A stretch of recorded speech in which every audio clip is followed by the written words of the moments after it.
السلام علیکم دوستو، میرا نام ہے مصطفیٰ اور آپ دیکھ رہے ہیں موسن ٹی وی۔ لاہور تب پنجاب کے مہاراجہ رنجیت سنگھ کی راجدھانی تھا۔ 19 برس کی عمر میں جولائی سن 1799 میں لاہور پر قبضہ کرنے کے بعد اپنا نام رنجیت یعنی میدان جنگ میں فتح کی لاج رکھنے والے گجرانوالہ کے سکھ جاٹ جنگجو امرتسر، کشمیر، ملتان، دہلی، لداخ اور پشاور تک اپنی سلطنت کو وسعت دے چکے تھے۔ 40 برس تک پنجاب پر حکمران رہنے والے رنجیت سنگھ پاؤں زمین پر رکھنے کی بجائے رکاب میں رکھنا زیادہ پسند کرتے تھے۔ ان کے شاہی استبل میں 12,000 گھوڑے تھے اور کہا جاتا تھا کہ ان میں سے کوئی بھی 20,000 پاؤں سے کم میں خریدا نہیں گیا تھا۔ ان میں سے 1,000 گھوڑے صرف مہاراجہ کے لیے مخصوص تھے۔ وہ تھکے بغیر گھنٹوں سواری کر سکتے تھے۔ کوئی پریشانی ہوتی یا غصہ تو گھڑ سواری سے اپنے حواس بحال کرتے تھے۔ 2 گھوڑے ہمیشہ ان کی سواری کے لیے تیار ہوتے تھے اور گھوڑے کی پیٹھ پر بیٹھتے ان کا دماغ خوب چلتا تھا۔ مہمانوں سے گفتگو گھوڑوں کے موضوع پر کرنا پسند کرتے تھے اور ان کے دوست جانتے تھے کہ اچھی نسل کا گھوڑا رنجیت سنگھ کی کمزوری ہے۔ یہی وجہ ہے کہ انگریز بادشاہ نے جہاں انہیں اسکاٹش گھوڑے تحفے میں دیے تو حیدرآباد کے نظام نے بڑی تعداد میں عربی گھوڑے بھجوائے۔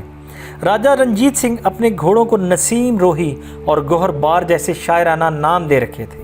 خوبصورت گھوڑوں کے تو وہ گویا دیوانے تھے اور انہیں حاصل کرنے کے لیے وہ کسی بھی حد تک جا سکتے تھے۔ اس کی ایک مثال جنگ کے ایک نواب سے گھوڑوں کے مطالبے اور انکار پر ہونے والی پیش قدمی ہے۔ مہاراجہ کو کہیں سے علم ہوا کہ جنگ کے نواب کے پاس بہت اچھے گھوڑے ہیں۔ پیغام بھجوایا کہ ان میں سے چند تحفہ کیے جائیں۔ نواب نے اس درخواست کا مذاق اڑاتے ہوئے انکار کر دیا تو رنجیت سنگھ نے حملہ کر کے نواب کے علاقے پر قبضہ کر لیا۔ نواب اس وقت تو ان گھوڑوں کو لے کر فرار ہو گیا، مگر چند روز بعد واپس آیا اور انہیں مہاراجہ کی خدمت میں پیش کر دیا۔ ایسا ہی کچھ شیری نامی گھوڑے کے لیے ہوا۔ جب شہزادہ کھڑک سنگھ کی کمان میں فوج کشی ہوئی تو اس کے مالک شیر خان نے 10,000 روپے سالانہ کی جاگیر کے بدلے یہ گھوڑا رنجیت سنگھ کو دینا منظور کیا۔ سبک رفتار سفید پری نامی گھوڑا منکیرا کے نواب کے پاس تھی۔ رنجیت سنگھ کا دل اس پر آیا تو اپنے جرنیل مصر چند دیوان کو لکھا کہ وہ نواب سے گھوڑا طلب کریں اور اگر انکار کریں تو ان کی جائیداد چھین لی جائے۔ لاہور کے جن راستوں کی صفائی کا ذکر مضمون کے آغاز میں ہوا وہ بھی ایک گھوڑے کے لیے راستہ ہوا تھا کہ کہیں ایسا نہ ہو کہ اس پر لیلا کہلائی جانے والے مہاراجہ کے اس پسندیدہ جانور کے نتھنوں میں خاک کا کوئی ذرہ چلے جائے۔ تھی بھی تو خوبصورتی میں بے مثال، مگر مہاراجہ کا اسے پانے کا جذبہ بھی اتنا ہی شدید تھا۔ اس گھوڑی کے حسن کا چرچا فارس اور افغانستان تک تھا۔ اس کے مالک پشاور کے حاکم یار محمد رنجیت سنگھ کے باج گزار تھے۔ وہ اس گھوڑی کے لیے شاہ ایران فتح علی قاجاری کے 50,000 روپے نقد اور 50,000 روپے سالانہ جاگیر اور سلطان روم کی پیشکش ٹھکرا چکے تھے۔ جب پشاور رنجیت سنگھ کے زیر نگی ہوا تو انہیں لیلا کے علم نہیں تھا، مگر جب سن 1823 میں انہیں اس کی خبر ملی تو کنہیا لال کے مطابق وہ مجنوں ہو گئے۔ رنجیت سنگھ نے گھوڑی کا اتا پتہ لگانے کے لیے پوری جماعت تشکیل دی۔ کچھ نے کہا کہ گھوڑی پشاور میں ہے، جبکہ دوسروں کے مطابق مہاراجہ کی دلچسپی کی خبر ملتے ہی اسے کابل منتقل کر دیا گیا تھا۔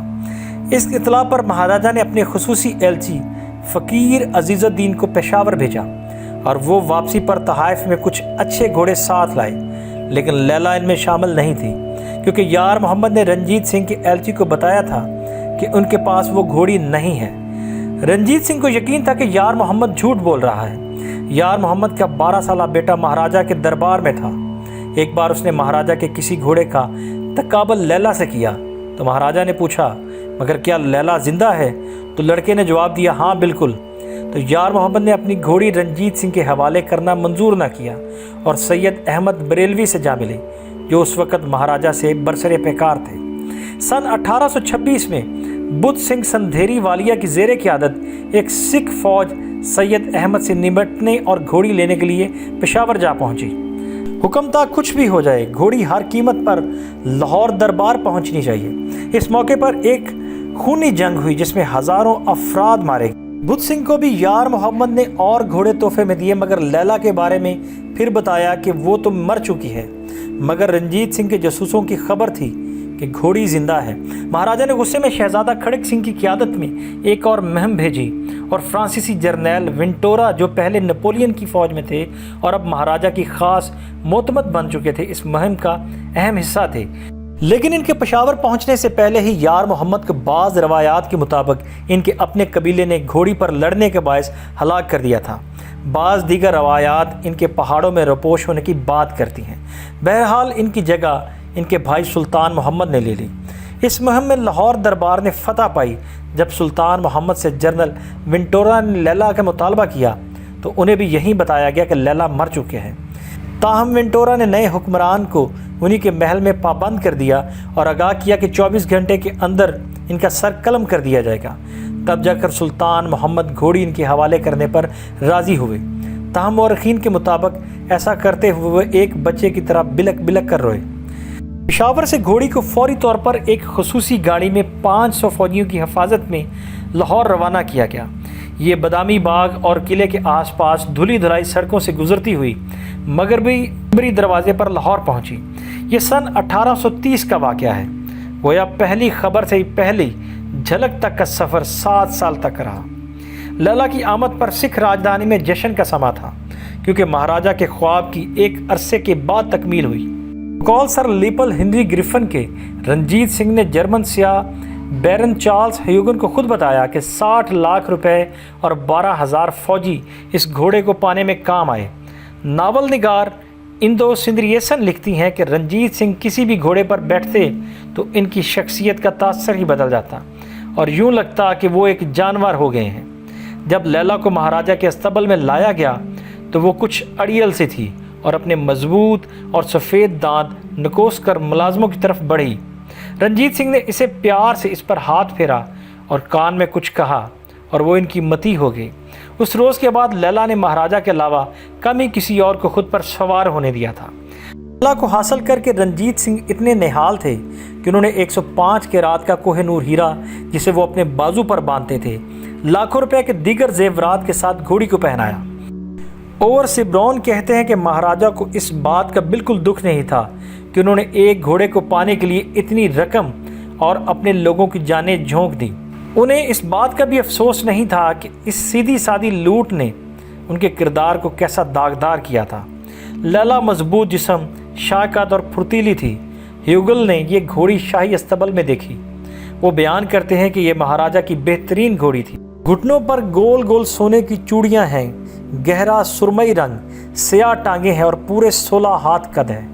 ایمی ایڈن کا کہنا ہے کہ مہاراجا کو لیلا اتنی پسند تھی کہ بعض اوقات دھوپ میں بھی اس کی گردن سہلانے اور اس کی ٹانگیں دبوانے چلے جاتے تھے۔ لیلا کے کسی جنگ یا مہم میں استعمال ہونے کا پتہ نہیں ملتا، مگر یہ ضرور معلوم ہوتا ہے کہ مہاراجا نے یہ گھوڑی اپنی گھڑ سواری کے کمالات سن 1831 میں روپڑ میں جنرل لارڈ ولیم بینٹینک کو دکھائے تھے۔